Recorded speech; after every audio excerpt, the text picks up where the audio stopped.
দেয়নি তো ওরা।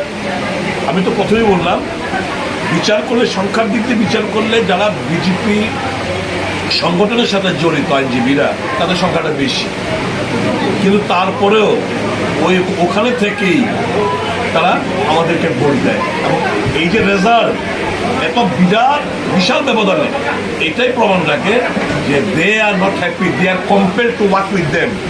এরা খুশি না। এইবারে সংখ্যার বিচার করলে শাসক দলীয় উকিলরাই বেশি।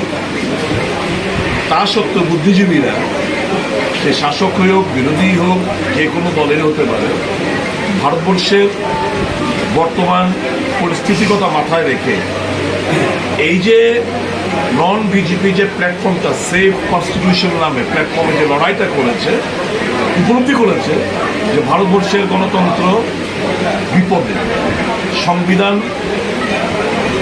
সাংঘাতিক খাতরে মে হ্যাঁ, কাজে বাঁচাতে হবে দেশটাকে, বুকে আগলে রাখতে হবে সংবিধানটাকে।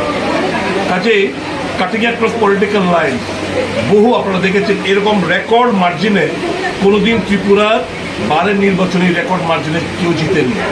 জেনে যাবেন আপনারা, খোঁজ নিয়ে দেখুন।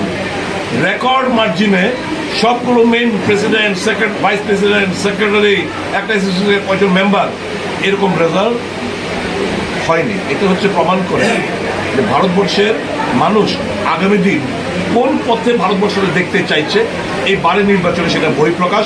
রাস্তা দেখিয়েছেন বুদ্ধিজীবীরা, এপিল থাকবে আম জনসাধারণের কাছে, আপনারা সেই রাস্তা অবলম্বন করুন।